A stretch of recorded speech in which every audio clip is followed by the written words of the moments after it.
I got some news for some of you guys moving to Florida.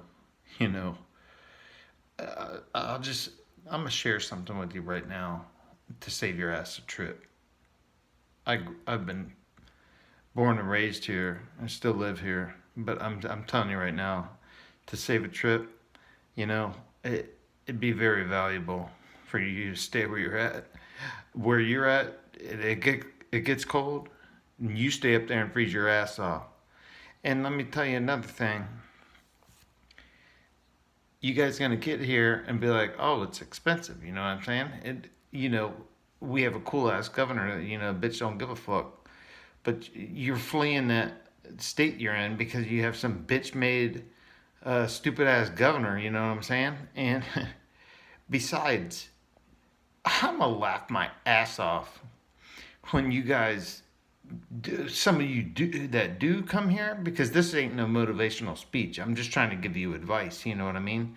For some of you guys that do come here, I'm gonna fucking think of every single one of y'all, every single out of state license plate and shit that I've seen over the last couple months, 6 months to a year. I'm gonna laugh my ass off when y'all go through a category 4 or 5 hurricane.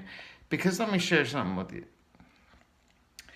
Since you're on YouTube already, go in the search bar and look up Hurricane Charley gas station damage, and you'll see the biggest wind gust that a motherfucker ever seen in your life. You're like, oh, that ain't all that bad, and then it gets worse, and you're like, oh, that's bad, and then it gets worse, and then it gets even more, and then the eye of the hurricane comes over your ass, and it's all calm, and you're like, oh, it's over. No, it didn't. It's half over. And if you like air conditioning, forget it. If you like power, forget it. Your cable's out, you're done. You got to fill your bathtub up with water and all that shit. I was in Punta Gorda in Port Charlotte area when that motherfucker hit. I was in a bathtub with a motherfucking mattress over me. And I'm telling you right now, and the roof fucking flipped off the bitch.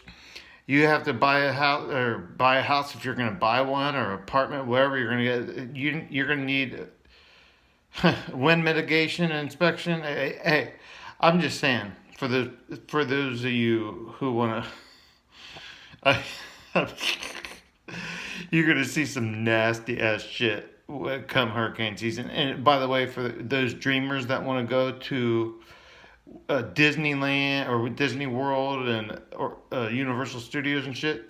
Hey, that shit is like living in Las Vegas and going to the strip to gamble. You know what I mean? Those locals don't do that shit. And you're gonna go one time. I've been once in 39 years. I've been once, and that's enough for me. I've been to both parks. You know what I'm saying? It's stupid as fuck. You see all these tourists around in flip flops and shit, like they act like they know what the fuck they're doing. They look like Casper the Ghost up in the bitch. You know, what the fuck? I'm telling you, I'm just trying to save you guys a trip. I ain't hate. I'm all about participate, but you guys need to learn a few things. And if that's you guys coming down here and getting your ass kicked in a hurricane, you think you're on medication or anything, and you think that you can call a first responder or something like that, I bet you good luck, because your ass is on your own. Ain't no one coming to help your ass out in that shit. I hope it helped. I don't mean to sound like a negative motherfucker, but you know what I mean. I see all these license plates from New York, Jersey, all this shit. What the you guys are in for some. You're like, oh, when do you recall Hurricane Sandy when it got up there? That wasn't nothing. Yeah, that wasn't shit. Wait till you get a category 4 or 5 and you get in the 150s and shit. You're fucked. Oh, it's gonna be so funny. I tell you what.